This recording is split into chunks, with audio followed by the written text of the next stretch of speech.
Perhatian. Konten ini mengandung konsep esensi ilahiyah yang membutuhkan aspek pemahaman mendalam, yang kemungkinan hanya dapat diakses dengan keterbukaan hati dan pikiran, untuk mencapai tingkat pencerahan dan kesadaran yang lebih tinggi. Selamat pagi Mas Feby, selamat pagi semuanya. Mas Ryu, selamat pagi. Selamat pagi Mas Agus. Bagaimana kabarnya Bapak Agus? Alhamdulillah sehat. Alhamdulillah ya. Terima kasih telah berkenan hadir dan menjadi pembicara pada sesi ini, Bapak Agus. Oke. Kemudian Bapak Ryu Hasan, selamat pagi. Selamat pagi Mas Feby. Ya. Selamat pagi Mas Agus juga. Bagaimana kabarnya Bapak Dokter? Puji alam semesta sehat Mas. Ya, Baik. ya. Oke. Terima kasih telah berkenan hadir dan menjadi pembicara hari ini. Pada kesempatan saat ini, sesi polemik filsafat akan membincangi perihal takdir. Sebagaimana tema kita sendiri hari ini, apakah segalanya sudah ditakdirkan? Dengan dasar pertanyaan juga, apakah takdir itu ada? Lantas asumsinya apa? Nah, agaknya memang hal ini menjadi satu perbincangan yang semakin alot dan utuh ya dalam perspektif filsafat itu sendiri.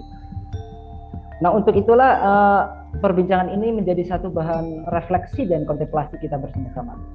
Nantinya hal ini akan diikat melalui dua perspektif, yaitu perspektif deterministik dan indeterministik. Oleh karena itu, Philosophes ID telah mengundang kedua pembicara kompeten untuk membahas ini. Saya akan membacakan CV kedua pembicara hari ini.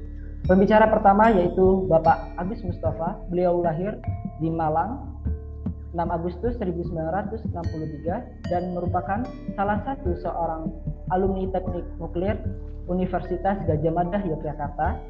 Beliau pernah berprofesi sebagai wartawan Jawa Pos dari tahun 1990 hingga 2004 dan Direktur Operasional GTV dari tahun 2000 hingga 2003. Beliau juga menulis 60 buku tasawuf modern 2004 hingga sekarang dan kini merupakan CEO dan owner Fatma Group 2004 hingga sekarang. Juga inisiator dan motivator diskusi tasawuf modern, founder kajian Islam futuristik dan pendiri Astrofotografi Indonesia. Pembicara kedua yaitu Dr. Ryu Hasan. Beliau menempuh pendidikan kedokteran di Universitas Airlangga di tahun 1985 dan meneruskan pendidikan spesialis bedah saraf di universitas yang sama. Ia juga pakar neuroscience dari Indonesia. Saat ini ia bekerja di Rumah Sakit Mayapada Jakarta Selatan dan Rumah Sakit Mayapada Tangerang. Begitu. Tanpa berlama-lama, saya mempersilakan Bapak Agus untuk menyampaikan materinya selama 20 menit.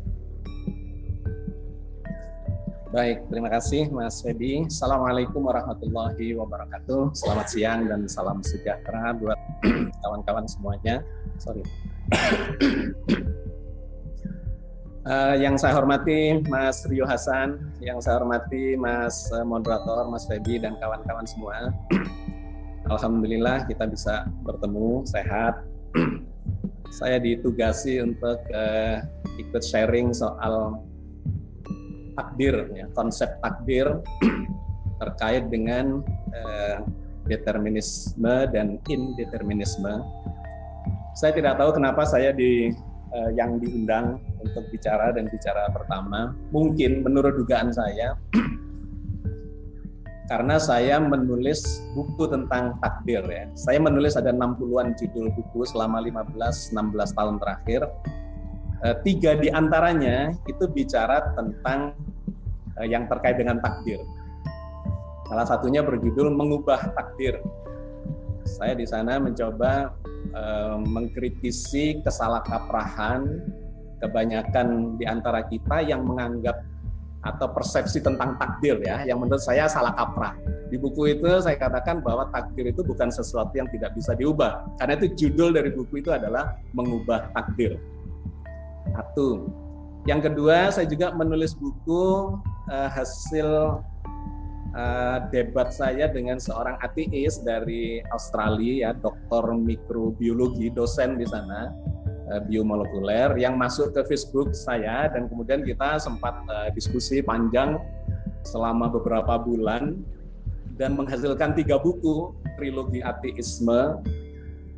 Salah satunya itu bicara tentang takdir, yang lainnya bicara tentang ruh, yang lainnya lagi bicara tentang konsep agama dan sains.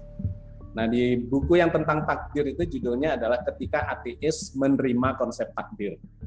Itu buku saya yang kedua. Yang ketiga, saya menulis tentang rahasia kehendak, ya, antara free will, free choice, dan sebagainya, yang saya juduli Membongkar 3 Rahasia.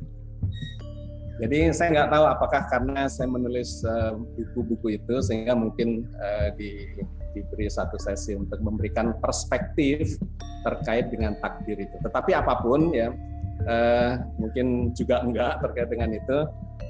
Saya akan mencoba memberikan ringkasan pemikiran terkait dengan konsep takdir itu.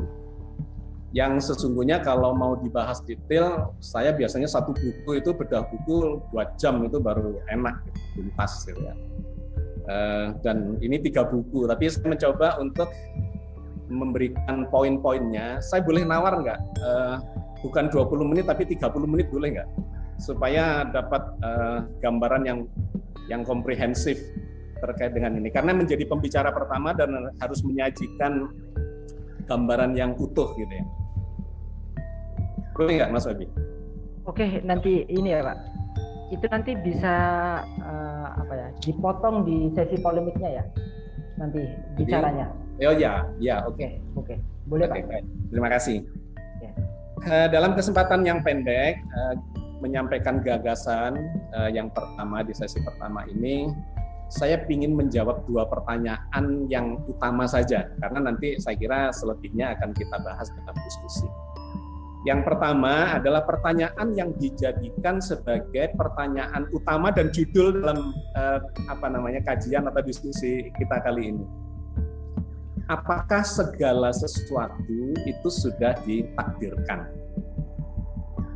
Maka saya menjawabnya iya. Segala sesuatu itu sudah ditakdirkan, sedang ditakdirkan, dan akan selalu ditakdirkan. Nanti kita bahas ya seperti apa detailnya. Tetapi itulah yang kemudian saya sampaikan di dalam buku-buku saya itu, bahwa sesungguhnya memang segala sesuatu itu ditakdirkan karena kita ini sebagai makhluk memiliki keterbatasan yang kalau dalam teknik, dalam fisika kita ini di closed system, di mana sebuah closed system itu harus ada yang men-start gitu ya. Seperti sebuah mobil ketika belum di starter ya dia nggak jalan. Tetapi begitu di starter dia akan kemudian bisa sustainable pergerakannya. Oke, jadi itu pertanyaan besarnya yang pertama. Apakah segala sesuatu itu sudah ditakdirkan? Iya, sudah ditakdirkan, sedang ditakdirkan, dan akan selalu ditakdirkan. Itu pertanyaan pertama.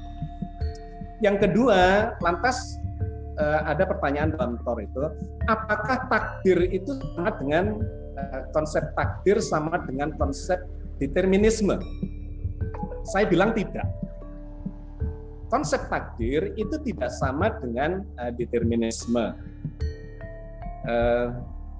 Yang serba ditetapkan ya, dan kemudian tidak bisa melakukan apa-apa. Gambarannya kalau dalam kajian-kajian itu seperti wayang kulit katanya. Wayang kulit yang mau diapakan saja oleh dalang, dikeplek-keplek, mau diajari, terus dibuang masuk kotak atau apapun ya. Apakah seperti itu? Tidak. Di dalam Al-Quran, di dalam Islam tidak ada konsep takdir sama dengan konsep determinisme, itu nggak ada. Lantas apakah sama dengan indeterminisme? Malah enggak. Jadi takdir bukanlah sama dengan konsep determinisme dan indeterminisme. Melainkan perpaduan dari itu, karena ternyata realitas hidup, bahkan dalam realitas hidup itu sebetulnya hal konsep deterministik itu berlebihan. Tidak ada. Yang sepenuhnya deterministik itu nggak ada, dan yang sepenuhnya indeterministik juga nggak ada. Oke, jadi itu poin besar yang ingin saya sampaikan dalam beberapa menit ini. Ya, saya ingin mengurainya sekarang. Yang pertama, terkait dengan konsep takdir. Konsep takdir ini banyak difahami secara salah kaprah ya oleh kebanyakan orang. Karena mungkin tidak memahami secara utuh konsep ini dari sumber otoritatifnya. Konsep takdir ini kan sesungguhnya muncul dari Al-Quran. Pakai bahasa Arab, takdir. Maka kita ini harus memahami sesungguhnya Al-Quran sebagai sumber yang mengungkapkan takdir itu seperti apa.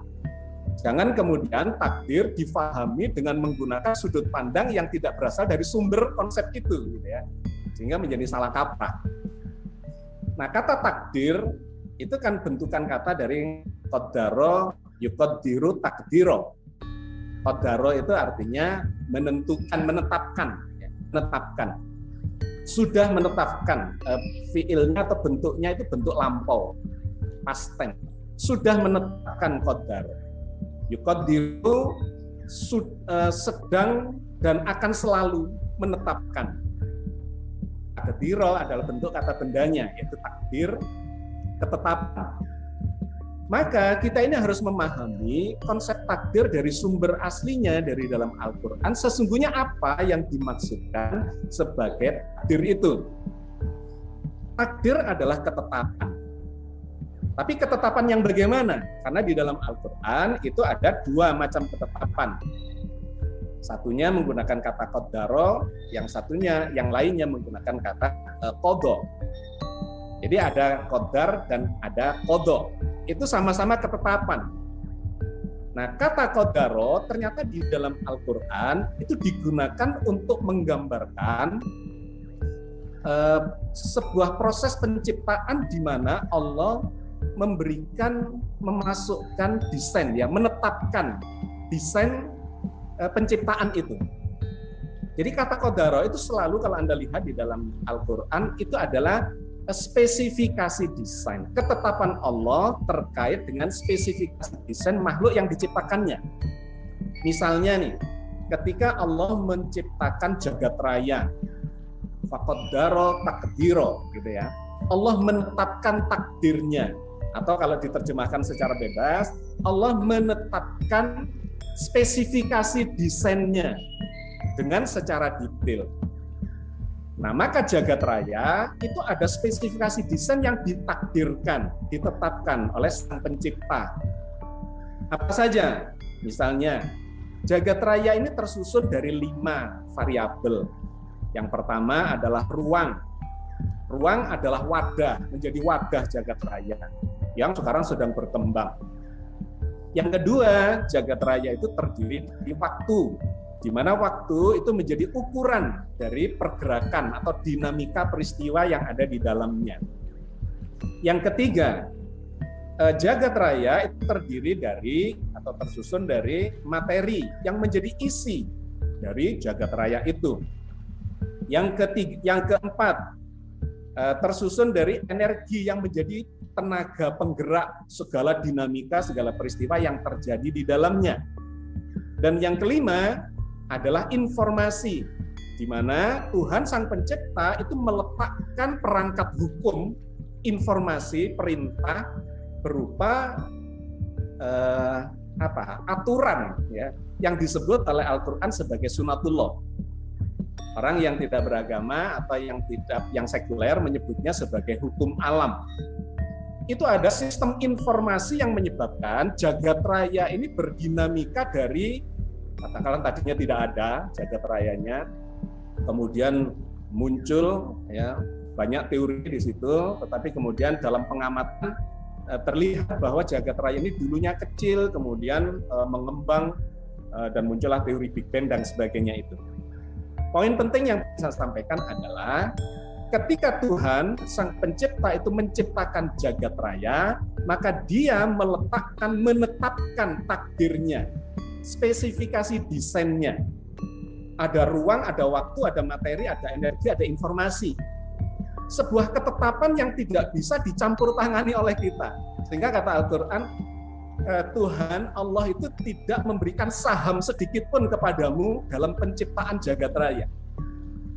Itulah takdir sang pencipta, penetapan ya sang pencipta terhadap jagat raya yang dibuatnya.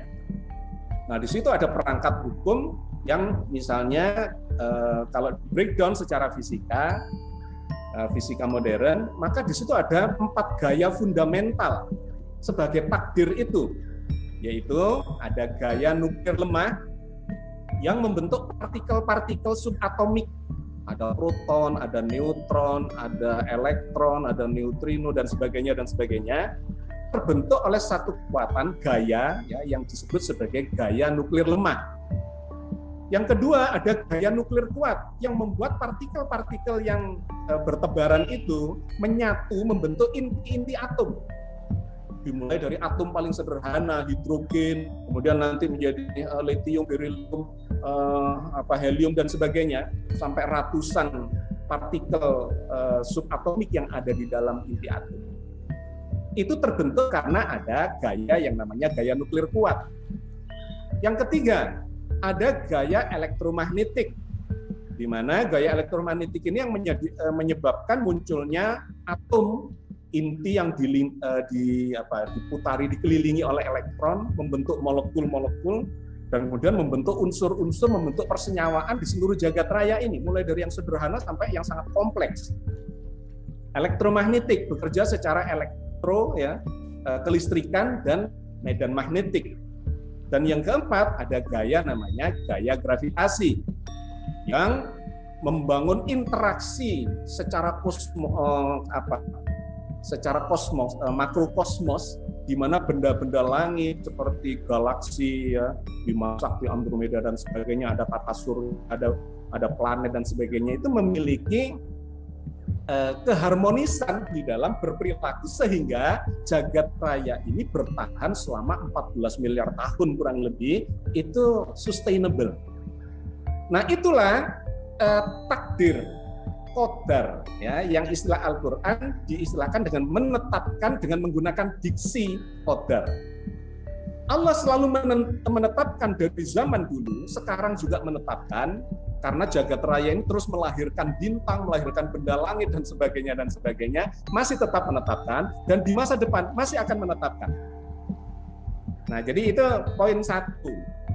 Ini kalau di breakdown contohnya banyak sekali sampai ke bumi kita. Nah, saya ingin arah kemudian kepada bumi dan kemudian kepada manusia ya, karena arahnya pasti akan ke situ.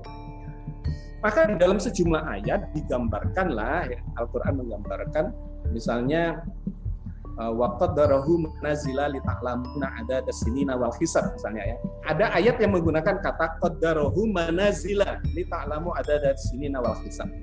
Allah menetapkan posisi-posisi bulan. Nah, ini kaitannya adalah terkait dengan bumi dan kemudian ada satelitnya, bulan.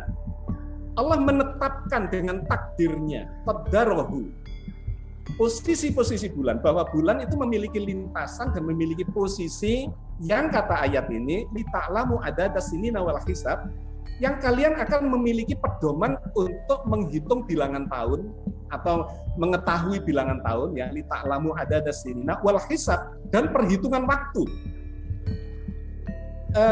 Artinya apa? Allah menetapkan desain penciptaan, misalnya dalam konteks ini tata surya, kemudian ada Merkurius, Venus, Bumi, Mars, Jupiter, Saturnus, Uranus, dan Neptunus. Planet ketiganya adalah Bumi, dan kemudian di situ dikelilingi oleh bulan.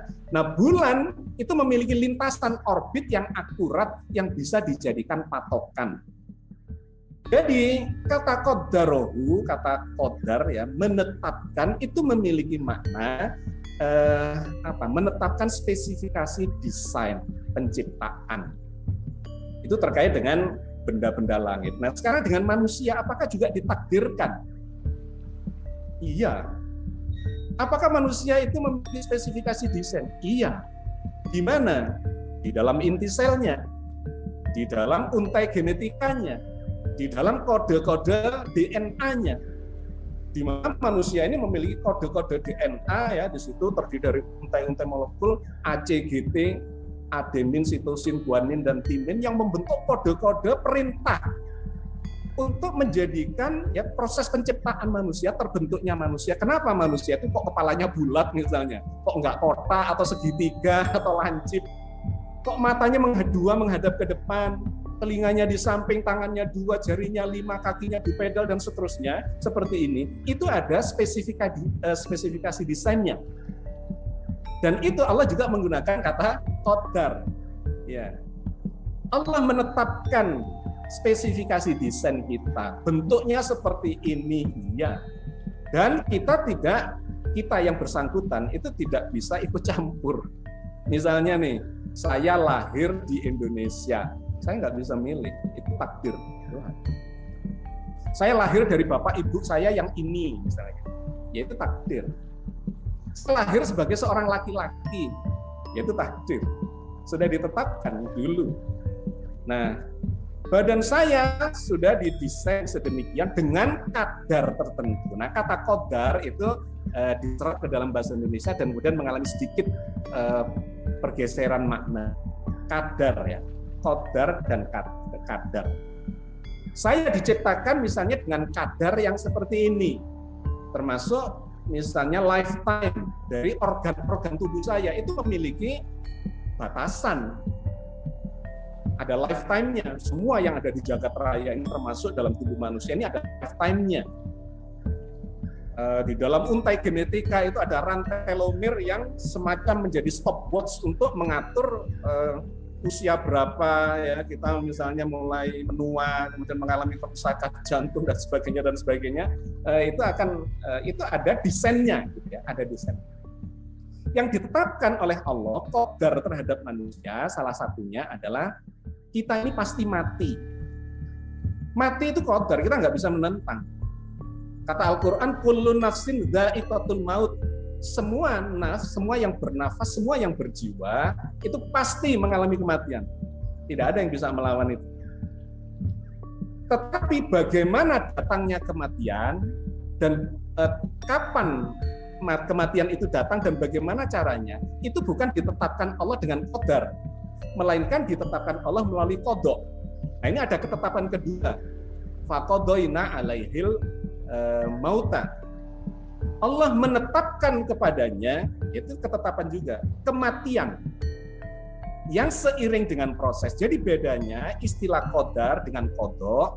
Kalau qadar itu ditetapkan sebelum proses, sedangkan qadha itu adalah ditetapkan seiring dengan proses.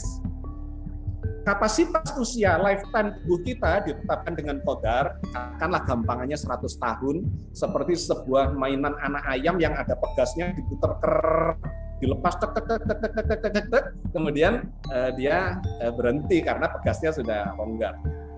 Kita punya lifetime. Pak. Bagaimana? Oke, waktunya 3 menit lagi, Pak. Baik, 3 menit. Ya. Saya manfaatkan.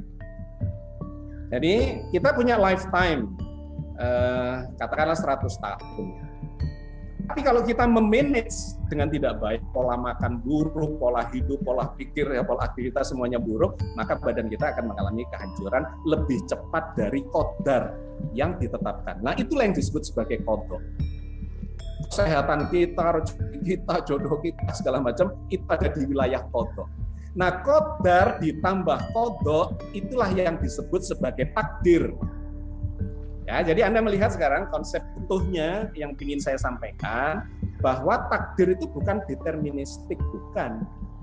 Tetapi perpaduan antara sesuatu yang ditetapkan, memang kita tidak bisa melawan, itu determined, tetapi ada bagian yang kita diberi peluang untuk melakukan usaha. Supaya takdir kita berubah dari takdir 1 ke takdir 2. Hari ini saya sakit, saya qadai, saya besok mendapatkan takdir sehat.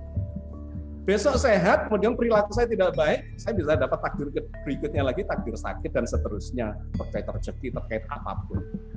Oke, karena waktu terbatas ya, mudah-mudahan ketangkap konsep utuhnya, selebihnya nanti akan kita kembangkan dalam diskusi. Saya kembalikan ke Febi, terima kasih. Oke, terima kasih Bapak Agus telah menyampaikan materi yang sangat apik ya. Mulai dari sudut pandang agama, yaitu agama Islam, terkait takdir ini sendiri. Saya menangkap juga ada beberapa poin, kayak Bapak memberikan satu dasar dulu, dua dasar pertanyaan antaranya yaitu apakah segala sesuatu ya sudah ditakdirkan? Bapak menjawab iya, sedang dan akan selalu ditakdirkan. Gitu, menarik. Dan ini memang banyak pertanyaan yang saya ingin ajukan, tetapi kita tunggu dahulu, kita berikan waktu ke Pak Dr. Yuhasan untuk menyampaikan materinya. Saya persilakan Dr. Yuhasan menyampaikan materinya selama 20 menit. Selamat pagi, salam sejahtera, salam bahagia dan salam sehat semuanya. Selamat pagi Mas Agus, selamat pagi semuanya juga. Oke, ini tadi ya, ini sudah lah kalau berbicara mengenai takdir kotor-kotor ini memang Mas Agus sudah piawai. Saya baca semua bukunya sih sebetulnya Mas Agus. Tapi begini, ada saya melihat ini dari sudut pandang sains ya, karena saya diundang sebagai neuroscientist atau sebagai dokter saraf yang membahas ini semua. Kalau pertanyaannya takdir itu ada apa tidak atau ditakdirkan apa tidak, sains jawabnya nggak peduli. Sains nggak pernah peduli dengan itu semua. Gitu. Sains kalau ditanya, menurut sains takdir itu ada apa enggak? Sains nggak peduli. Gitu. Saya tidak pernah membahas siapa yang mentakdirkan, takdir itu dari mana. Itu di luar dari bahasan-bahasan sains. Sains itu hanya membahas kalau seandainya ada fenomena itu adalah kejadian-kejadian yang di luar perkiraan. Misalkan kok begini biasanya begini, ya. Tapi ini begini kok jadinya begitu. Nah, ada hal yang berupa fenomena ini terus kemudian diteliti ya, ditelaah, dikaji, kenapa kok demikian itu. Nah, fenomena itu adalah sesuatu yang belum atau tidak diketahui mekanismenya gitu. Setelah diketahui mekanismenya, itu jadi pengetahuan. Gitu. Seperti yang tadi disampaikan oleh Mas Agus itu tentang bagaimana alam ini terjadi gitu ya itu. Sains tidak pernah membahas siapa yang menciptakan alam, tidak itu. Sains membahas bagaimana alam ini terjadinya gitu. Dan sains itu tidak terobsesi dengan kebenaran. Kalau ada fakta-fakta baru, ya kebenaran lama ditolak, demikian saja. Itu sains gitu ya. Jadi apakah sains itu beda dengan filsafat? Beda memang itu. Pendekatannya beda gitu. Loh, bukannya filsafat itu ibunya segala ilmu? Iya ya, tapi kan tidak lantas ibu itu lebih pintar dari anaknya, ya enggak ya. Bahwa sains ini dulu berkembang dari awalnya dari filsafat. Oh iya, ya memang gitu. Tetapi pendekatan sains pada akhirnya memang berbeda dengan pendekatan filsafat gitu. Nah, tadi juga Mas Agus mengatakan bahwa yang namanya takdir itu ya tentu diambil dari otoritatifnya. Memang iya gitu. Pengetahuan manusia ini dalam waktu yang lama gitu ya. Itu dalam waktu yang lama itu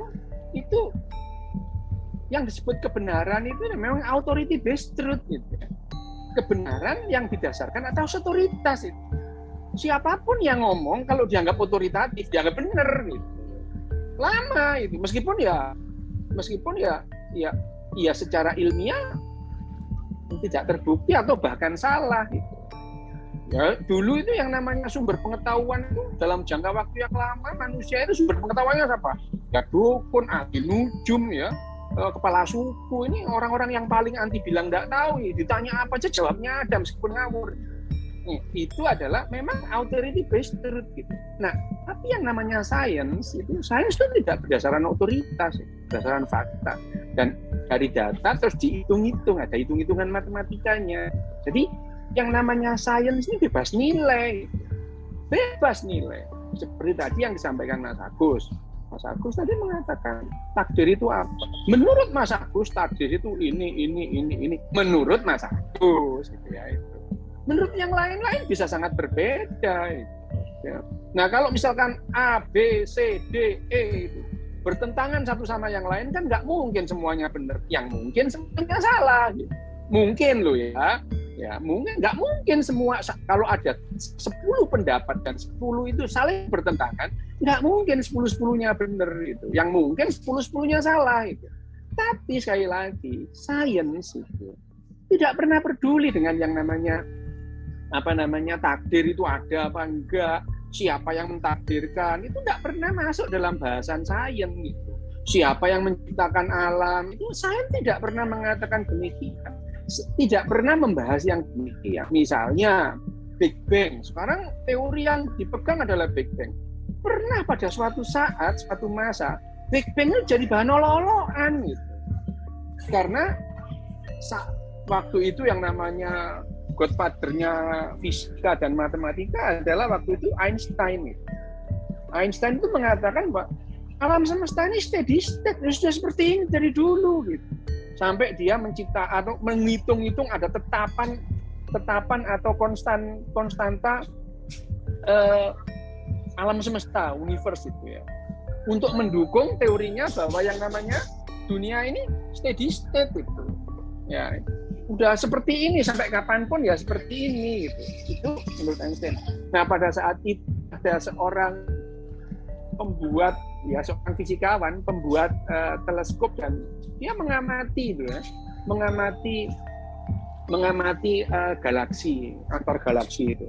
Loh, galaksi ini saling menjauh loh gitu ya. Ya, saling menjauh. Berarti kalau dulu saling menjauh, sekarang saling menjauh, dulunya saling mendekat. Kalau dulunya dekat banget, berarti dulunya itu satu gitu. Dia punya teorinya didasarkan pada pengamatan bahwa yang namanya alam semesta, galaksi, satu galaksi dengan galaksi yang lain itu saling menjauh. Alfred Hubble. Ya.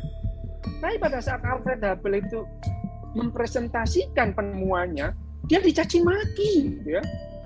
Ya bukan oleh Einstein sih, oleh pengikut-pengikut Einstein itu. Itu teori mercon gede itu ya, ledakan besar. Jadi teori Big Bang itu teori awalnya namanya olok-olokan itu. Hanya saja kemudian fakta-faktanya yang ada mendukung teori Big Bang gitu. Terus yang tadi disampaikan oleh Mas Agus dengan teliti, karena Mas Agus ini orang ahlinya ya dalam dunia seperti itu, bahwa gaya itu di dunia ini, di alam semesta ini ada 4 gaya itu. Dulunya lagi hanya 2 gitu ya. Dulunya lagi hanya 2 itu, sebelum menjadi 4 itu ada 2 gitu. Nah, tapi sains terus berkembang gitu ya. Sains terus berkembang. Misalnya kira-kira 20 tahun yang lalu itu astrofisikawan itu berdebat atau mencoba mencari sebetulnya alam semesta ini 10 miliar atau 20 tahun. 20 miliar tahun. Lama-lama ini antara 10 sama 15 nih, nggak sampai 20 nih. Sekarang perdebatannya adalah alam semesta ini 13,7 apa 13,8 miliar. Jadi makin sempit gitu ya. Jadi itu adalah sains. Saya nggak pernah bahas siapa ini yang menciptakan alam semesta. Apakah ini Zeus atau Hera atau Apollo atau Amun-Ra atau Anubis. Nggak pernah gitu. Hanya saja kalau kemudian temuan-temuan sains bertentangan sudut pandang sains itu. Pertanyaannya kalau misalnya apakah kita itu ditakdirkan? Apakah takdir itu sudah ditakdirkan semua? Sains nggak bahas itu sama sekali gitu. Sains itu bebas nilai gitu ya, bebas nilai. Sains hanya mengamati ada hal-hal yang ada. Misalnya dalam hukum termodinamika kedua bahwa alam semesta ini dalam sistem yang tertutup itu cenderung acak-acakan gitu. Cenderung menjadi tidak teratur. Itu hukum termodinamika kedua ya. Entropi, ada entropi. Entropi itu membuat segala sesuatu itu cenderung tidak teratur gitu. Kecuali ada energi yang masuk sehingga itu membuat teratur. Nah, kehidupan ini adalah sistem yang terbuka gitu. Ya, entropi itu gini loh gampangnya ya. Entropi itu segala sesuatu itu cenderung tidak teratur gitu. Contohnya gini, kalau kita itu nonton TV atau duduk di kamar itu ya, di atas tempat tidur itu. Lama-lama spray kita itu acak-acakan itu. Nah, untuk merapikan spray itu kita memerlukan energi ya, untuk membuat spray itu rapi lagi, teratur. Kehidupan juga begini ya. kehidupan ini, karena kehidupan ini bisa menyerap energi, kehidupan di bumi ya, kehidupan di bumi yang ada mulai kira-kira 3,5 miliar tahun yang lalu, kehidupan yang pertama itu ada, itu adalah membuat sebuah sistem terbuka. Kehidupan itu bisa menyerap energi ya dari luar untuk kepentingannya dia, sehingga kehidupan ini cenderung menurunkan entropi gitu. Menurunkan entropi. Nah, kehidupan itu seperti itu. Selama ini yang kita dapat energinya dari mana? Ya dari matahari, nggak dari mana-mana itu. Kehidupan ini energi yang kita ambil dari matahari semua, bahkan sekarang itu ya, untuk menjalani kehidupan kita sehari-hari. Sekarang ini ya, sekarang kalau dibandingkan dengan nenek moyang kita pemburu pengumpul dulu, sehari mereka itu rata-rata manusia itu ya menghabiskan 30.000 kalori sehari, ya 8.000 kalori sehari. Sehari itu manusia rata-rata nenek moyang kita pemburu pengumpul itu menghabiskan 8.000 kalori sehari. Sekarang saat ini gitu ya, satu orang manusia rata-rata menghabiskan 300.000 kalori sehari. Untuk apa? Loh ya untuk ini listrik, untuk mobilnya itu. Ya, kita internetan ini ya juga perlu kalori itu. Dan kalori yang kita pakai sekarang ini dari mana? Hampir semuanya dari matahari. Contoh listrik kita dari mana? Dari diesel. Gitu. Dieselnya dari mana? Dari fosil gitu ya. Dari solar. Solarnya dari mana? Dari fosil. Fosilnya mengunturkan energi dari mana? Ya dari plankton dan dari yang sudah ribuan tahun yang lalu, jutaan tahun yang lalu. Dari mana mereka? Dari makan tumbuh-tumbuhan. Tumbuhan dari mana? Dari matahari mengumpulkan energinya. Itu membahasnya demikian gitu ya. Jadi apakah ini ditakdirkan? Lah itu di luar bahasan sains gitu ya. Jadi kalau pertanyaannya saya sebagai seorang saintis dalam mewakili bahwa yang namanya apakah semua ditakdirkan, saya nggak peduli gitu. Siapa yang mentakdirkan, dia nggak peduli juga gitu ya. Tapi kalau kapan mulai ada, nah itu ada dalam bahasan sains. Dan kemudian segala sesuatunya harus dijelaskan sesuai hukum-hukum alam itu. Seperti tubuh kita ini, tubuh manusia termasuk otak kita, itu disusun oleh bahan-bahan alam yang semua bekerja sesuai dengan hukum alam. Dan dalam sains, dalam biologi itu nggak ada takhayul gitu ya. Jadi menjelaskan bagaimana cara kerja otak itu. Apakah kita punya free will atau tidak gitu ya. Nah, dalam kajian dalam sudut sains neuroscience yang terbaru, kita nggak punya free will gitu ya. Kita nggak punya free will. Bahkan bahwa keinginan kita beberapa saat sebelum keinginan muncul itu ada aktivitas di otak kita yang tidak kita sadari. Ya, kalau kita membahas free will itu ada enggak gitu ya. Sains neuroscience terbaru mengatakan kita nggak punya free will gitu ya. Itu. Dan nanti kalau ada ketemu lagi yang baru, ya nanti pokoknya sekarang nggak ada gitu ya. Dasarnya itu kalau misalkan ada yang mengatakan kita punya free will, ya buktinya mana gitu. Itu yang namanya sains. Sains itu bukan seperti ini. Misalkan saya mengklaim saya punya handphone gitu ya. Mana handphonemu? Ini handphone saya. Nah, itu adalah cara kerja sains seperti itu.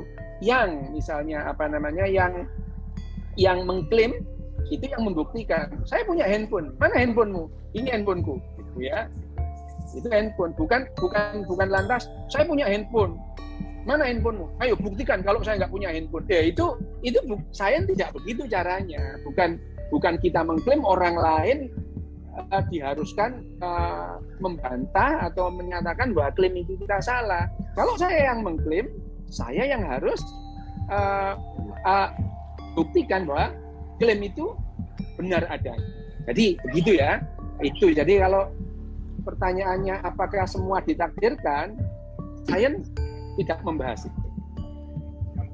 Saya kembalikan begitu saja deh. Karena jawabannya sudah jelas kalau bagi sains ya. Oke, terima kasih Dr. Yohasan. Tadi memaparkan pendapatnya prihatin melalui sudut pandang sains. Ternyata sains bertolak belakang dengan yang menjadi tidak bertolak belakang. Sebentar. Jangan dipelintir loh ya. Ini kebiasaan melintir-melintir kata-kata. Tidak bertentangan. Tetapi sains itu tidak peduli masalah seperti itu. Ya. Tidak membahas itu. Tadi saya salah bicara tadi. Maksudnya tadi itu Pak saya tidak memperdulikan, tadi Bapak menyampaikan seperti itu. Tidak, saya tidak peduli. Bukan bertolak belakang, tidak peduli. Oke, Mas saya bertolak belakang apa yang menjadi tadi pembahasannya Bapak Agus Mustafa, begitu Mas saya.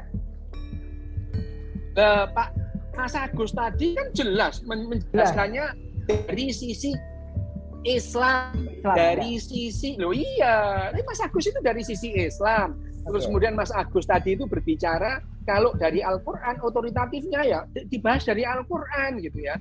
Terus kemudian kalau itu sudut pandangnya itu misalkan tadi itu membahas mengenai sufisme ya dari sufisme gitu.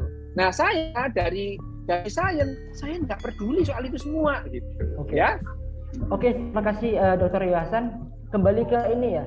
Karena ini sesi polemik, saat ini saya persilakan untuk Bapak Agus Mustafa untuk menanggapi apa yang telah disampaikan oleh Bapak Dr. Yohasan. Saya persilakan Bapak Agus Mustafa. Ya, secara umum sih saya kira oke. Karena kan realitas ini bisa dipandang dari berbagai macam sudut pandang. Anda melihat meja di depan Anda, itu bisa dari depan, dari belakang, dari atas, dari bawah, kan begitu. Jadi ini kan soal sudut pandang, itu sebuah pilihan, gitu loh. Meskipun yang terbaik itu adalah ketika kita bisa melihat secara secara komprehensif dan holistik. Kita bisa melihat dari depan, dari kanan, kiri, atas, bawah sehingga dapat gambaran yang holistik. Jadi kalau kemudian misalnya di antara kita ini memiliki sudut pandang yang berbeda, saya kira itu memang sah-sah saja. Dalam sudut pandang saintifik yang objektif, maka pendekatannya adalah empirik. Gitu. Dalam pendekatan spiritualitas atau spiritualism yang subjektif, yaitu pendekatannya berbeda lagi. Apakah subjektivitas itu selalu salah dan harus selalu objektif? Tidak selalu.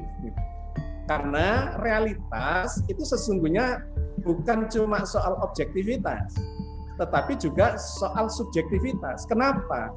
Karena kita memandang semua fakta realitas ini melalui manusia yang subjektif. Selalu ada kadar objektifnya dan ada kadar subjektifnya. Ya, jadi misalnya nih, Anda melihat sesuatu misalnya itu merah gitu ya. Merah menurut saya dan merah menurut Mas Febi itu bisa berbeda ketika dicoba dikonfrontasikan gitu ya. Itu merah agak merah enggak, itu merahnya agak merah muda. Kenapa? Karena kita menggunakan alat yang namanya mata gitu ya. Di mana itu menangkap getaran itu masuk diproyeksikan ke retina dan masuk ke pusat penglihatan di occipital lobe dan seterusnya, kemudian menjadi sebuah persepsi. Otak kita itu tidak pernah berhubungan langsung dengan realitas di luar diri kita, tetapi selalu melalui panca indera. Karena itu ini sudah sebuah keniscayaan. Perbedaan-perbedaan dikarenakan alat monitornya, alat sensornya itu sebetulnya memiliki kualitas yang berbeda. Nah, di sains berusaha untuk mengobjektifkan itu dengan ukuran-ukuran dikuantifikasi dan sebagainya. Jadi ya memang ketika kita mengambil posisi sudut pandang yang berbeda ya hasilnya pasti berbeda. Satu itu. Yang kedua tadi terkait dengan entropi. Mas Rio tadi menyebut entropinya turun, sesungguhnya entropinya naik. Jadi benar, entropi itu adalah ukuran kekacauan, tingkat kekacauan. Jagat raya ini mengalami tingkat kekacauan yang terus naik, bukan turun. Jadi entropi itu dalam ukuran jagat raya itu terus naik, semakin kacau. Kenapa semakin kacau? Kalau ditelisik secara makrokosmos itu dikarenakan jagat raya ini sedang mengembang. Jadi gampangannya begini, Kalau saya punya kelereng 10, saya kumpulkan rapet, maka dia tertata, teratur. Tetapi kalau ini saya kembangkan, tambah renggang, maka tingkat kekacauannya itu semakin besar. Semakin renggang, tingkat kekacauannya semakin besar. Nah, karena jagat raya ini sedang mengembang, maka tingkat kekacauannya itu meningkat terus, bertambah terus. Jadi orang dari hidup menuju mati, sel-sel dari muda menuju tua, makanan dari segar membusuk, dan segala macam. Semuanya menuju pada tingkat kerusakan yang lebih tinggi. Karena apa? Karena jagat rayanya sedang mengembang. Tetapi kalau kita mengacu pada sebuah teori, katakanlah Big Crunch, ya, kebalikan dari Big Bang, bahwa jagat raya ini tadi sudah digambarkan Mas Tio, ini diamati itu sedang mengembang tuh. Berarti kalau ini katakanlah 13,7 13,8 miliar tahun yang lalu, 13 miliar tahun yang lalu lebih kecil, 12, 11, 10, 9 dan seterusnya, 2 1 0 ya, dari titik singularitas. Maka semuanya ini dulunya kecil. Nah, karena dikompres dalam ukuran yang sangat kecil, kemudian tekanannya tinggi, suhunya tinggi segala macam, maka tidak stabil dan meledak. Ya, itu kurang lebih gambaran dari teori Big Bang itu. Mengembang, apakah ini akan mengembang terus, ataukah akan berhenti, atau akan runtuh? Ini menjadi perdebatan di sisi saintifik. Memang ada 3 kemungkinan. Open universe itu ini akan mencelat terus, mengembang, dan akhirnya mendingin mutlak, mengalami kehancuran, artinya kematian semua, tidak ada dinamika lagi, ataukah dia berhenti di suatu titik berosilasi, ataukah gaya gravitasi di pusat jagat raya itu lebih tinggi sedikit dibandingkan kekuatan ledakan awal itu. Kalau itu terjadi, maka jagat raya yang mengembang ini akan melambat berhenti dan kemudian akan mengkerut kembali seperti saya melempar batu ke atas. Ini ada 3 kemungkinan, lepas keluar angkasa, berhenti geostasioner, ataukah kemudian ketarik lagi oleh gravitasi bumi. Nah, ada kemungkinan teori yang ketiga itu Big Crunch, itu akan runtuh kembali, mengkerut, dan kemudian hilang pada ketiadaan, di mana dulu diciptakan, ya kalau dalam istilah Al-Quran, maka disitulah Allah akan memulai penciptaan baru lagi. Dulunya bersatu padu, dikembangkan, kemudian diruntuhkan lagi, dan seterusnya. Itu ada teori kosmologi, yaitu teori osilasi. Nah, yang saya ingin kaitkan tadi adalah entropi. Entropi itu meningkat terus, semakin kacau ketika ini berkembang. Tetapi ketika nanti ini kemudian mengkerut lagi, entropinya akan menjadi turun, menjadi tertata. Kalau dalam konteks agama, dalam konteks Islam, ya eskatologi atau terkait dengan kehidupan sudah mati, kenapa orang yang sekarang ini mati, prosesnya menuju mati, tapi nanti itu menjadi hidup, ya karena entropi itu salah satu penjelasannya. Sekarang ini menuju pada kerusakan, menuju pada kematian, menuju pada kehancuran, karena jagat rayanya mengembang. Tapi kalau jagat rayanya mengkerut, nah itu nanti akan berbalik entropinya, sehingga akan terjadi, nah gitu ya.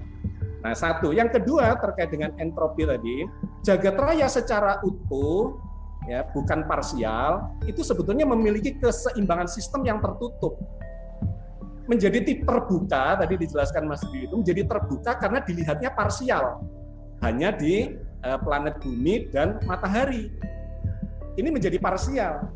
Tetapi kalau kita kaitkan seluruh jagat raya yang bisa sustainable selama belasan miliar tahun, itu tidak bisa tidak, ini ada keseimbangan holistik, keseimbangan universal, tetapi ada ketidakseimbangan lokal dan regional.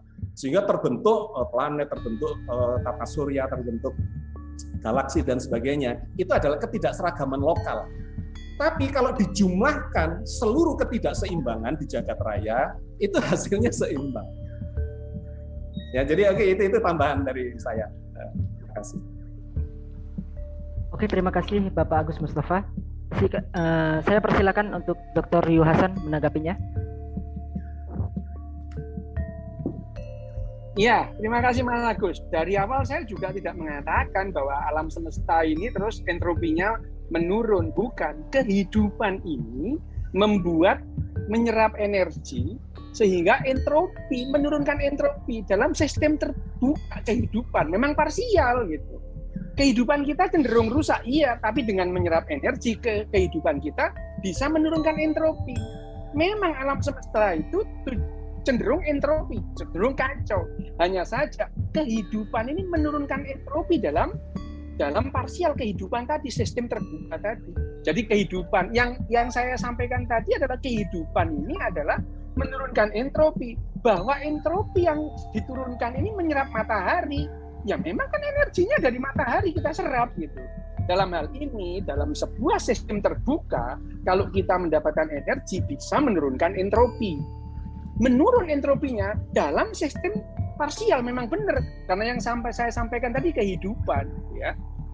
Itu yang pertama yang perlu saya sampaikan, bahwa yang namanya bahwa entropi yang saya sampaikan tadi itu adalah kehidupan ini membuat sistem tertutup menjadi terbuka, parsial. Iya, kenapa? Kalau kita ngambil energinya dari matahari, apakah mataharinya energinya berkurang kita ambil? Ya iya memang juga gitu.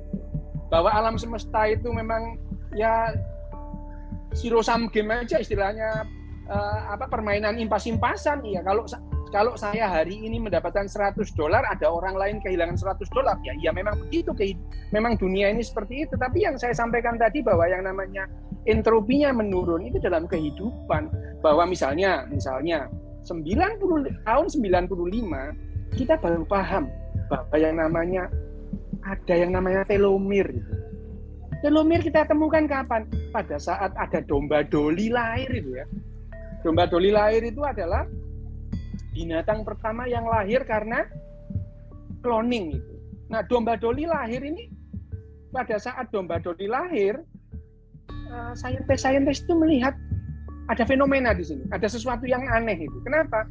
Biasanya yang domba lahir itu seger, sehat gitu. Lah ini doli ini kok penyakitnya sama penyakit domba-domba tua.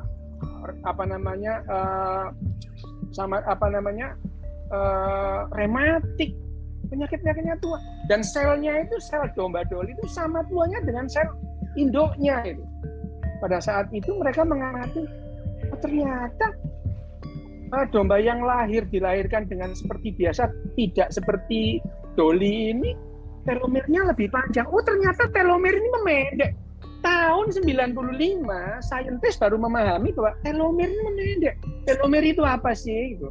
Kalau kita melihat kromosom itu, di ujung kromosom itu seperti tali sepatu itu loh. Di ujung tali sepatu itu ada lilitan plastik gitu. Supaya apa? Supaya tali sepatu itu tidak berodol gitu ya.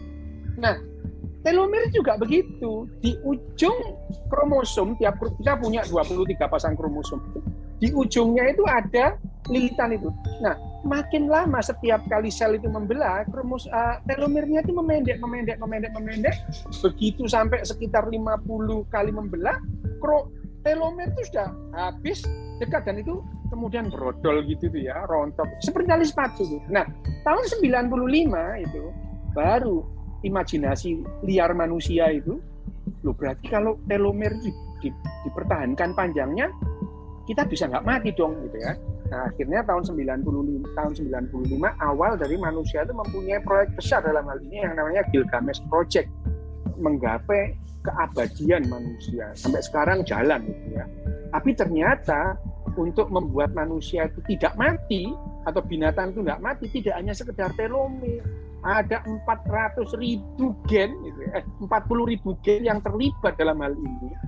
Di dalamnya gitu. Itu yang pertama. Yang kedua, yang ketiga, membahas mengenai realita tadi. Ya. Saya juga membahas realita gitu. Realita itu apa? Karena saya dalam neuroscience bagaimana kita memahami realita?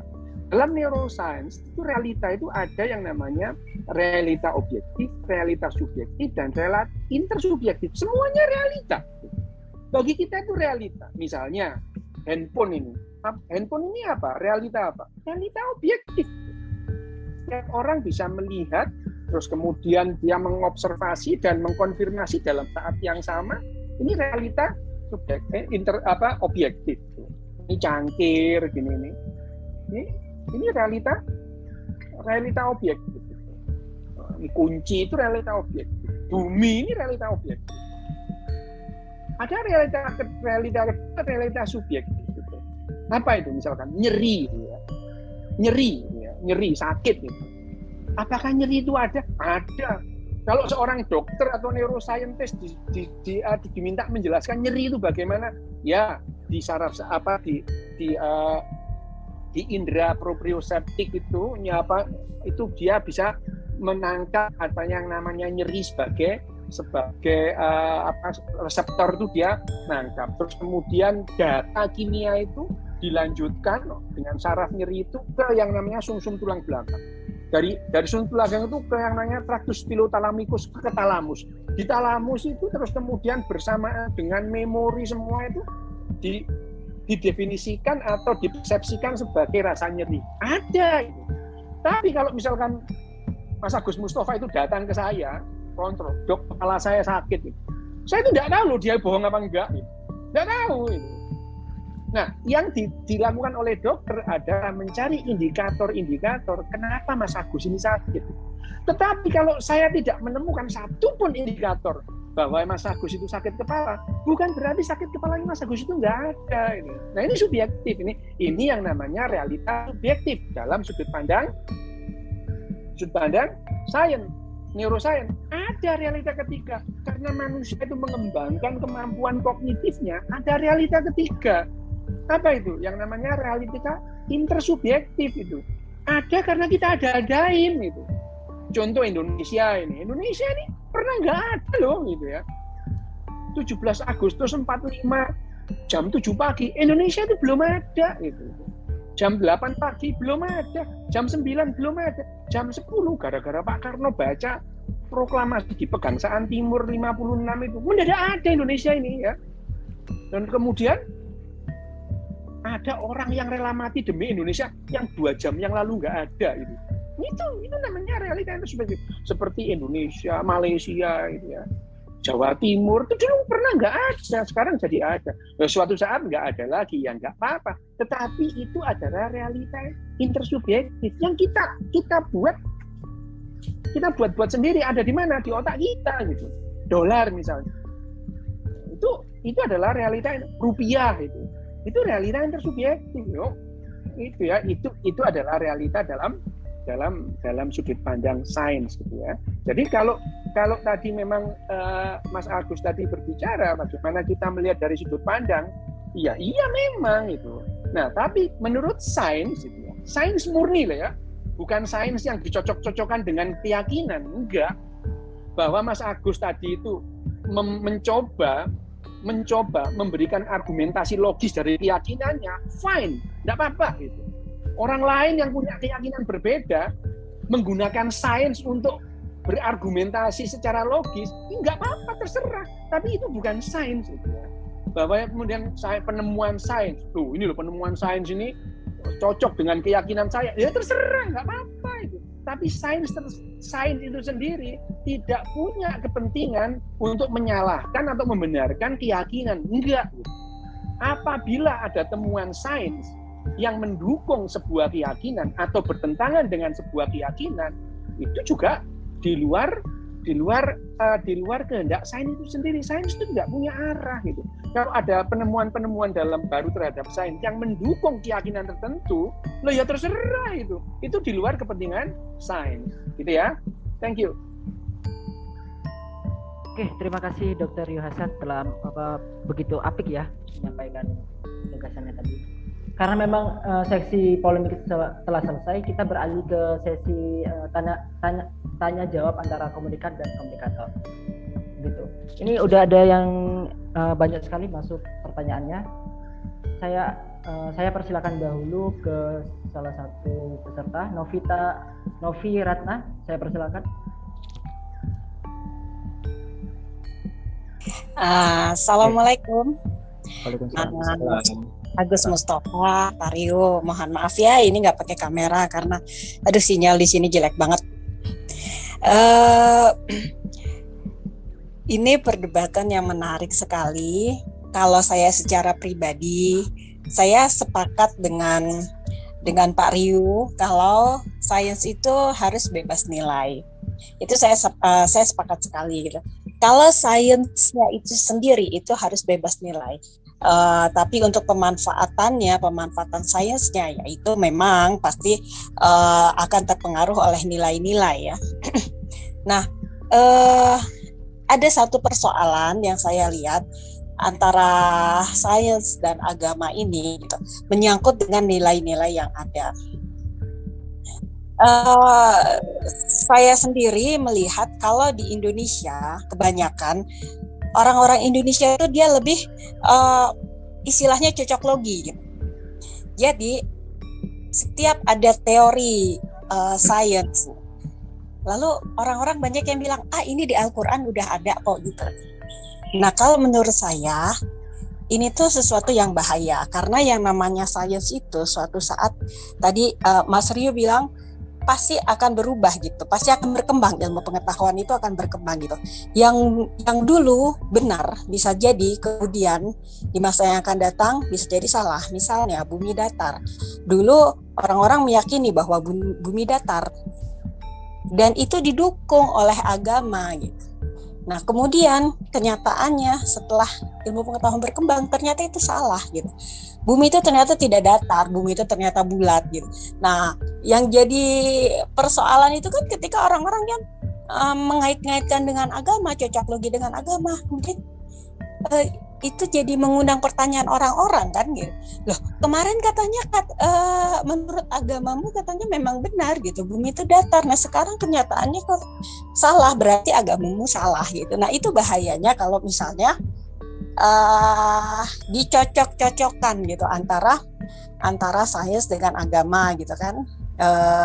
Karena sains yang tidak bebas nilai itu bahayanya seperti itu. Mohon maaf gitu. itu Ibu Novita, karena waktu singkat bisa langsung ke inti pertanyaannya. Iya. Bentar. Tapi kalau saya lihat yang dilakukan oleh Pak Agus Mustafa itu sebaliknya gitu, bukan mencocok-cocokkan. Jadi ada dua antara dicocok-cocokkan antara sains dengan agama gitu. Tapi agama itu juga bisa jadi inspirasi gitu. Al-Quran itu bisa jadi inspirasi untuk ilmu pengetahuan itu. Nah, ini yang saya lihat dengan yang dilakukan oleh Pak Agus Mustafa gitu. Itu aja sih pendapat saya. Terima kasih Mas Moderator.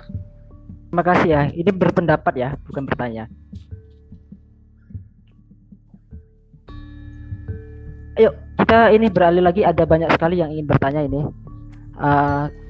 Mungkin saya akan silakan, tetapi mohon ke peserta untuk langsung ke inti pertanyaannya aja ya, karena waktu sangat singkat. Saya persilakan dari pihak Justinus, saya Nova Rianto, saya persilakan. Halo, selamat siang. Oke. Dok, sebenarnya kalau saya melihat kan sains kan basicnya sebenarnya empiris dan positivisme, Dok ya.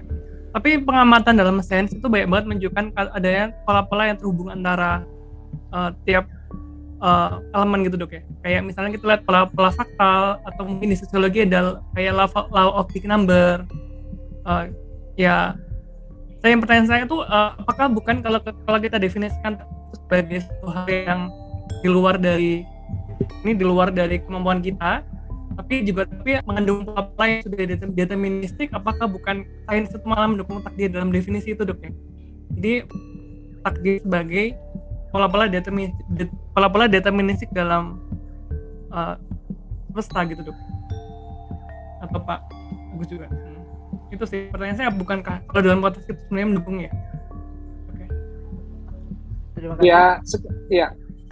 Ya sekali lagi, kalau ada temuan sains itu yang terus kemudian mendukung keyakinan tertentu, itu ya kebetulan aja itu. Karena sains itu tidak pernah mencoba memastikan keyakinan tertentu atau kemudian dia membuktikan bahwa keyakinan itu salah. Nggak pernah seperti itu gitu ya. Bahwa yang namanya semuanya, misalnya sains itu berkembang itu tidak untuk membantah itu, tidak untuk membantah keyakinan tertentu atau untuk mendukung keyakinan tertentu, tidak itu. Karena sains itu berkembang kalau kemudian dia menemukan fenomena tadi ya, fenomena itu sesuatu yang kok nggak biasanya ya gitu. Kok nggak bisa dijelaskan. Nah, penjelasannya itu harus ilmiah gitu. Bahwa ada misalkan, lo sains itu nggak apa-apa, bilang nggak tahu itu nggak apa-apa gitu ya, nggak tahu gitu. Memang misalnya bagaimana terjadinya alam semesta ini? Oh ya nggak tahu, tapi kita tahu sedikit. Gini nih kira-kira, gitu ya. Itu bukan lantas. Oh ini diciptakan oleh genderuwo yang maha kuasa. Nggak begitu caranya berpikir sains. Gitu ya. Sains misalkan gimana alam semesta itu awalnya gitu. Mulai dari yang namanya Einstein mencoba mengilmiahkan alam semesta bagaimana gitu ya. Terus kemudian sampai sekarang itu ada yang namanya M-teorinya Stephen Hawking gitu ya. Mengatakan alam semesta ini ada sekitar 10⁵500 alam semesta paralel yang berbeda gitu ya. Di M-teorinya itu perkembangan dari string teori berkembang terus gitu ya. Berkembang terus. Tapi tidak dalam rangka membantah keyakinan atau membuktikan keyakinan. Tidak itu. Kalau seandainya, kalau kebetulan ada fakta-fakta sains yang bertentangan dengan keyakinan atau mendukung keyakinan, nah itu di luar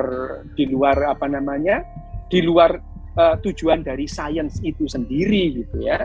Bahwa yang disampaikan oleh penanya yang pertama bahwa yang namanya sains itu nanti yang benar itu menjadi salah, ya enggak juga. Banyak sains yang masih berkembang, tapi ada sains yang sudah final nih, 2+2 sama dengan 4, sampai onta nanti bungkuknya 3, 4 ya tetap 2 gitu. 2+2 ya sama dengan 4 gitu. Ada hal-hal yang sudah baku yang tidak akan berubah menurut sains gitu ya. Tapi ada sains ini berkembang. Kenapa ya? Pengetahuan kita memang sekarang itu batasan-batasannya iya, tetapi kalau dibandingkan pengetahuan kita dengan 100 tahun yang lalu itu jauh berkembang gitu. Misalnya pengetahuan kita tentang bagaimana mengatasi penyakit itu jauh berkembang. 100 tahun yang lalu itu, 100 tahun yang lalu pada saat terjadi pandemi gitu. Pandemi flu Spanyol gitu. 15% penduduk dunia mati gitu. Mati. 15% penduduk dunia itu mati. Kenapa? Lah kita belum tahu yang namanya antibiotik, kita belum tahu namanya transfusi gitu ya. Nah sekarang itu 100 tahun kemudian, senjata kita untuk menghadapi pandemi itu sudah sangat banyak. Memang pandemi kali ini juga meluluhlantakkan sendi-sendi kehidupan manusia, tapi yang mati sekarang ini 5 juta gitu ya. Dibandingkan 7,8 miliar itu, nggak sampai 0,01% itu. Ya, nah ini yang dikatakan bahwa yang namanya kalau sains itu cenderung deterministik, lah sains nggak membahas itu gitu ya. Biasanya yang ngomong-ngomong begini ini filsafat, gitu, orang-orang filsuf itu. Memang filsafat itu, saya sendiri gemar filsafat, tapi untuk hiburan gitu, bukan untuk mencari jalan keluar gitu. Misalnya, bagaimana mengatasi pandemi? Pakai filsafat? Ya enggak lah itu ya. Ya pakai ilmu pengetahuan gitu ya. Tapi kalau filsafat itu hiburan, ya memang saya pakai hiburan karena filsafat itu memang seringkali filsafat itu mempertanyakan hal-hal yang tidak ada jawabannya gitu. Sementara agama itu menjawab hal-hal yang tidak ada pertanyaannya. Itu untuk hiburan juga bagi saya, nggak apa-apa gitu. Bahwa agama-agama tertentu, seperti tadi ya, misalnya Mas Agus ini menggunakan sains modern untuk memberikan atau mencari alasan-alasan rasional untuk keyakinannya. Fine, nggak apa-apa itu. Keyakinan yang lain juga melakukan hal yang itu, nggak apa-apa gitu. Tetapi itu apakah sains untuk itu? Enggak gitu ya, enggak. Bahwa sains digunakan ya terserah gitu. Sains itu bebas nilai 2+2 sama dengan 4 itu bukan karena jujur ya, memang 4 gitu. Mana ada guru matematika bilang, anak-anak 2+2 berapa? Ayo jawab yang jujur, kan nggak ada gitu. Ya memang 4 itu bukan karena jujur gitu ya. Karena memang sains itu bebas nilai. Dan kalaupun sains itu digunakan untuk misalnya tadi itu ya, istilahnya Ibu tadi cocokologi itu untuk memberikan mengambil sebagai diambil sebagai alasan logis itu ya, penjelasan logis atau argumentasi logis untuk keyakinannya, terserah, tapi itu bukan sains. Oke, terima kasih Dr. Yohasan telah menanggapi tadi. Saya berlanjut ke satu pertanyaan lagi ya ini. Tapi saya bacakan di kolom chat karena memang udah banyak banget yang bertanya. Tapi ini saya khususkan kepada Bapak Agus Mustafa untuk menjawabnya. Ada satu pertanyaan dari Herudin ia bertanya, bagaimana jika bahasa tidak pernah ada? Apakah memori kolektif dan takdir tidak akan pernah ada dalam ingatan? Saya persilakan Bapak Agus untuk menanggapi. Gimana? Tolong diulang, agak berebet tadi suaranya. Kalau bagaimana jika bahasa tidak pernah ada? Apakah memori kolektif dan takdir tidak akan pernah ada dalam ingatan? Saya persilakan untuk menanggapi. Ya, oke. Sebelum menjawab itu, tadi saya ingin memberikan gambaran sedikit tentang antara agama dan sains tadi ya, untuk mendudukkan persoalannya karena terkait dengan saya menggunakan cara itu ya untuk memahami segala realitas. Jadi begini, selama ini kan orang mempertentangkan tuh antara agama dengan sains. Seakan-akan agama tidak bicara sains, sehingga ini harus agama yang mana dulu, gitu ya. Agama yang mana dulu. Kalau dalam Islam, maka Al-Quran itu tadi sudah disinggung Mbak siapa yang bertanya, itu justru memotivasi, mendorong kita untuk melakukan pengamatan, melakukan penelitian. Jadi namanya itu ayat-ayat kauniyah kalau di dalam Al-Quran. Ada ayat kauliyah, tekstual, ada ayat kauniyah. Diperintahkan untuk memahami langit, untuk memahami bintang, memahami bumi, memahami hujan, petir, ya, lebah, semut, unta, afala yanzuruna ilal ibli kaifa khuliqat wa ilas sama'i kaifa rufi'at, dan seterusnya. Apakah tidak mengamati, mengobservasi bagaimana unta itu diciptakan, bagaimana langit ditinggikan, bagaimana gitu ya. Itu banyak sekali, ada 800-an ayat yang mendorong. Jadi bagi Islam itu sesungguhnya pengamatan sebagai bagian dari metodologi sains itu bukan hal yang terpisah. Itu bukan hal yang terpisah. Semua ilmu itu bagi Islam itu adalah menjadi alat untuk memahami kitab sucinya. Bahasa, apakah bahasa Arab itu dulu diciptakan untuk membenarkan agama? Ya enggak. Ya bahasa ya dikembangkan sesuai kepentingan bahasanya, tetapi dikuasai untuk memahami isi Al-Quran, kitab suci. Apakah ilmu sejarah itu dibentuk, diciptakan untuk membenarkan agama? Ya enggak. Tetapi kita harus memahami ilmu sejarah itu supaya kita bisa memahami informasi dari dalam kitab suci. Apakah ilmu astronomi, ilmu kedokteran, ilmu fisika, dan semuanya itu, sains itu, disusun untuk membenarkan atau menyalahkan agama? Ya enggak memang. Tetapi agama Islam, Al-Quran, memberikan dorongan supaya kita memahami semua itu dan digunakan sebagai ilmu alat untuk memahami kebenaran yang menurut agama ada kebenaran yang holistik, bukan kebenaran parsial. Nah, bergantung kita mau mengambil sudut pandangnya yang mana. Misalnya tadi Mas Biu mengambil sudut pandang, kalau kita bicara kehidupan, maka itu adalah sistem terbuka, kan gitu. Ya benar dalam sudut pandang parsial. Tetapi kalau kita lihat dalam sudut pandang yang lebih besar, menjadi tidak benar. Karena ini ada kekekalan, hukum kekekalan energi. Yang energi itu sebenarnya cuma tadi itu disebut zero sum game tadi. Hilang di sini, keluar di sana, begitu. Jadi sistem alam tidak terbuka. Sistem alam itu tertutup, cuma terbuka lokal yang kalau dijumlahkan seluruhnya itu menjadi 0. Nah, ketika ini dianggap sebagai sistem tertutup seperti itu, maka muncul pemikiran bahwa dari mana ini dulu sistem tertutup ini diignisi oleh siapa, distarter oleh siapa. Nah, itu masuk ke wilayah penjelasan atau pendekatan agama. Ada sesuatu, entah nyebutnya genderuwo, entah nyebutnya Tuhan, entah nyebutnya apa, tetapi ada satu kekuatan yang sangat cerdas, yang sangat berkuasa, yang sangat mengetahui segala macam, itu yang membuat jagat raya yang sistem tertutup ini menjadi beroperasi. Bahwa memang bergantung pada kita memilih angle-nya. Mau membatasi diri di sini, ya dapat segini, membatasi ini, ataukah mau melihat meja ini berkeliling, monggo, kan gitu. Bisa dari kanan kiri. Kalau dari kanan kiri ya yang dari kanan sama dari kiri pasti berbeda. Yang dari depan dari atas berbeda. Oke, itu biasa saja. Itu realitas yang ada di sekitar kita. Yang kedua terkait dengan agama tadi. Jadi bahwa Saya menggunakan sains untuk memahami, gitu ya. Sains untuk memahami agama. Bukan kemudian memisahkan, itu tidak ada di dalam Al-Quran keterpisahan secara sekuler antara agama dengan sains itu. Karena sains itu adalah pengamatan empirik yang diperintahkan oleh Al-Quran untuk mengamati segala macam ciptaan supaya tahu ada sesuatu di balik ini.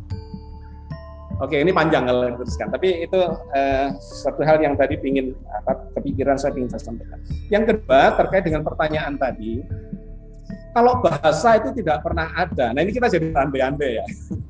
Ini rada angel ya, berandai-andai. Jawabannya pasti juga berandai-andai.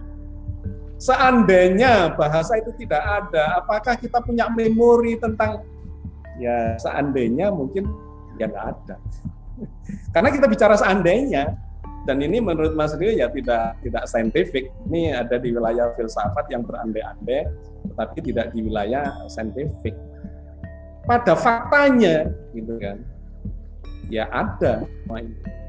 Karena itu kita harus memformulasi itu menjadi sebuah kesimpulan. Jadi agak repot ketika ditanyakan seandainya saya tidak bisa menjawab. Gitu ya. Oke.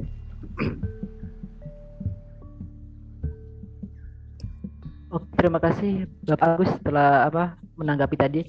Teman-teman, mohon maaf karena memang waktu kita terbatas. Untuk di akhir sesi ini saya ingin menyampaikan. Saya boleh menanggapi soal bahasa tadi itu? Oke, bentar Pak. Ini ada sesi closing statement. Di sini bisa membahasnya selama 5 menit selama 5 menit setiap pembicara. Saya persilakan. Oke, mengenai bahasa tadi itu, memang manusia dalam hal ini Homo sapiens itu paling kompleks mengembangkan bahasa, melebihi manusia-manusia yang lain ya. Kita punya paling tidak sekarang kita mengenal 10 spesies manusia. Ya, Homo sapiens ini salah satunya aja di antara 10 spesies yang kita kenal sekarang. Yang baru terakhir kita temukan adalah Homo luzonensis. Ya, tahun 2019 ternyata ada spesies lain di antara manusia ini, dan manusia itu mengembangkan bahasanya, bahasa verbal ya dalam hal ini yang disampaikan tadi, bahasa verbal. Ya, kenapa kita mempunyai bahasa verbal? Gitu. Karena kalau bahasa verbal kita itu berkembang sekitar 200.000 tahun yang lalu karena kita memanfaatkan api, gitu ya. Dengan memanfaatkan api ini, kalau kita dari mana kita tahu jejak-jejaknya? Kita mempelajari dari neuroscience ya, dari otak itu. Mulai kapan sih manusia itu mengembangkan bahasanya? Dari layer per layer di otak itu kita bisa memperkirakan kira-kiranya itu kapan manusia itu mengembangkan bahasa yang makin kompleks ini. Dan sebetulnya kalau kita tanya, kenapa manusia itu berbahasa makin kompleks? Karena manusia itu berhasil atau secara tidak sengaja ya sebetulnya ya, terus kemudian memanfaatkan api gitu ya.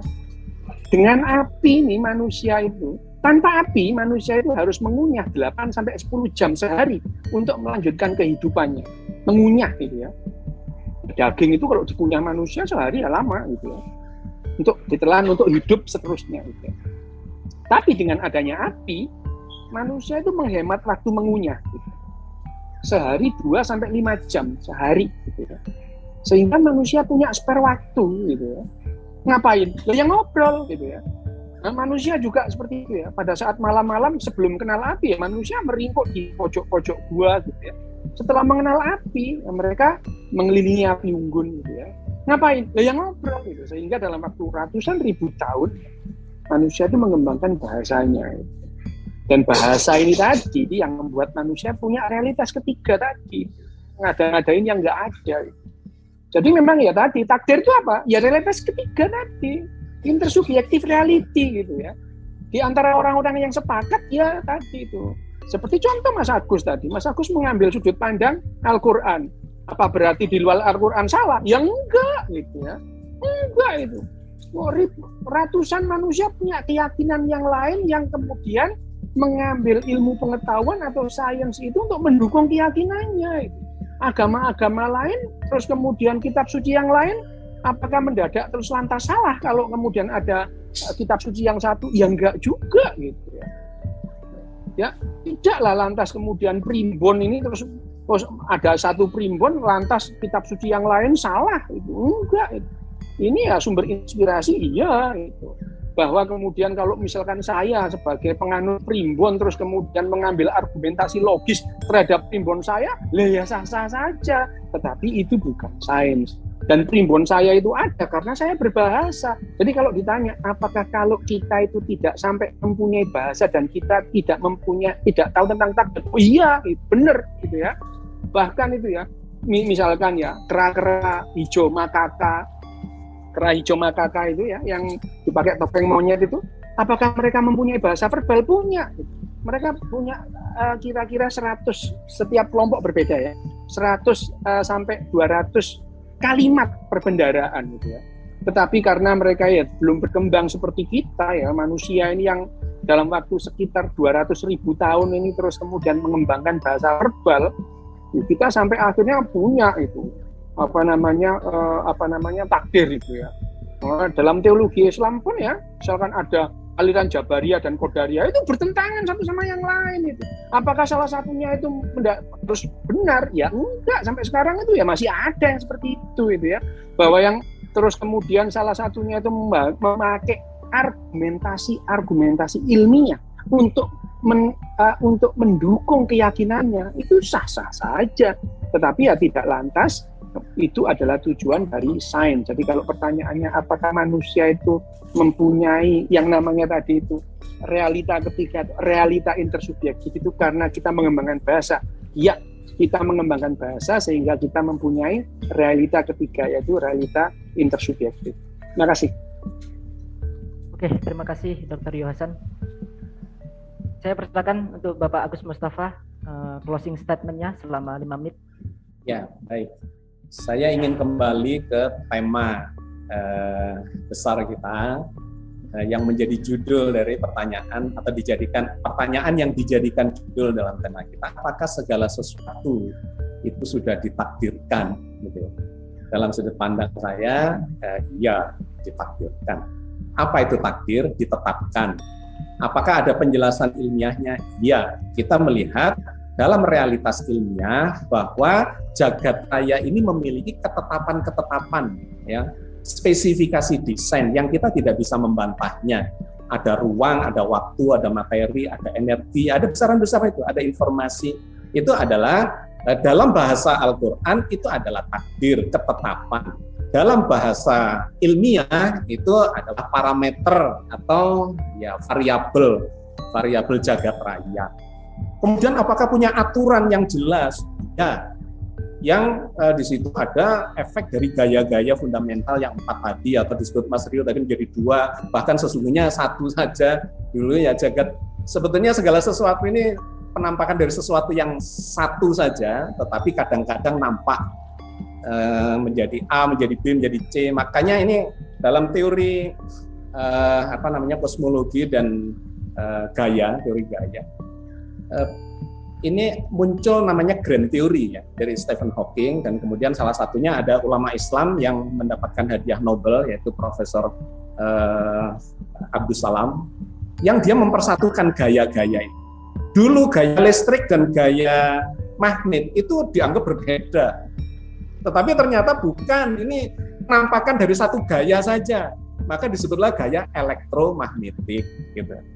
Nah, Abdus Salam kemudian menemukan apakah gaya elektromagnetik dengan nuklir lemah itu berbeda? Ya, itu penampakan saja pada kondisi yang berbeda. Ternyata kalau ditarik ke ujungnya ya, ke masa lalu atau ya ke proses sejarah terbentuknya gaya itu, maka itu sesungguhnya satu saja, maka dia dapat hadiah Nobel itu. Menyatukan antara gaya elektromagnetik dengan gaya nuklir lemah yang disebut sebagai elektrobeam gitu. Apakah ini nanti akan bersatu dengan gaya nuklir kuat? Trennya begitu, dan para ilmuwan meyakini itu, tetapi belum bisa membuktikan itu. Apa nanti bersatu dengan gaya gravitasi? Iya, maka disebutlah sebagai grand theory ya, atau unification theory, karena sesungguhnya semua ini berasal dari satu saja. Tapi poin penting yang ingin saya sampaikan adalah jagat raya ini memiliki parameter dan variabel-variabel yang menjadi ketetapan spesifikasi desain jagat raya yang kita tidak bisa mengutak-atik itu dan mengubah itu. Dan itu persis kata Al-Quran, sunatullah itu tetap dari dulu sampai nanti, tidak bisa berubah atau tidak ada yang bisa mengubah. Karena itu kita bisa merencanakan terkait dengan membuat pesawat terbang itu kalau sampai gravitasi itu perilakunya tidak bisa diprediksi berubah-ubah, ya kita nggak bisa merencanakan. Bikin gedung pencakar langit, termasuk di bidang medis untuk pengobatan, itu ada pola ya. Jagat raya baik pola benda mati, pola kehidupan, pola sosial, itu ada pola. Itulah yang dalam sudut pandang agama, Al-Quran atau Islam khususnya, itu yang digambarkan sebagai takdir qadar. Nah, manusia diberi ruang untuk melakukan usaha-usaha, tetapi hasilnya nanti kata Al-Quran juga ya, innallaha la yughayyiru ma biqaumin hatta yughayyiru ma bi anfusihim, kan gitu. Allah tidak akan mengubah keadaan yang sudah terjadi sampai kita melakukan sebuah usaha, memasukkan energi untuk melakukan perubahan secara parsial ya, dalam sistem terbuka termodinamika parsial tadi, untuk melakukan perubahan. Siapa yang menetapkan? Ya Tuhan. Wah, ini panjang, tetapi poin yang ingin saya sampaikan adalah bahwa selain ketetapan yang sudah jelas-jelas bisa diprediksi, bisa diperhitungkan, bahkan bisa ditiru, bisa gitu ya, itu ada upaya-upaya. Yang ini bersifat deterministik, yang ini bersifat ya boleh disebut indeterministik, tetapi perpaduan antara keduanya, antara sesuatu yang sudah given dengan sesuatu yang diusahakan, itu menjadi takdir.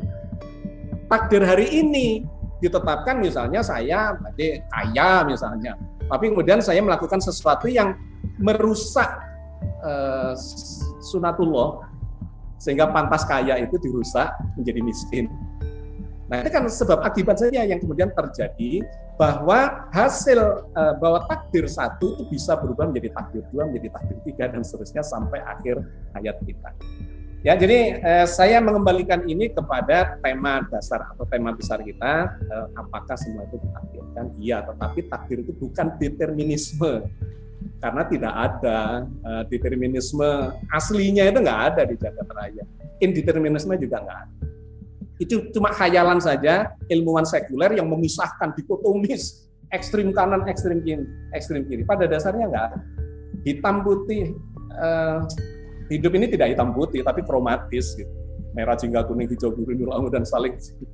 Nah, disitulah fungsinya konsep takdir yang diajukan oleh agama Islam, bahwa manusia itu sudah ditetapkan sebagiannya deterministik, tetapi diberi ruang untuk berikhtiar, berusaha, supaya dia bisa menghasilkan dengan usahanya itu takdir satu ke takdir yang lebih baik dan lebih baik. Saya kira itu yang ingin saya sampaikan sebagai closing statement. Terima kasih. Oke, terima kasih Bapak Agus telah menyampaikan ini tanggapannya. Teman-teman sekalian, karena memang ini di akhir acara, saya ingin mengucapkan terima kasih sebesar-besarnya kepada kedua pembicara hari ini yang telah berkenan menjadi pembicara. Dan saya memohon maaf jika ada kesalahan. Saya sendiri izin mengundurkan diri. Saya kembalikan kepada MC. Terima kasih.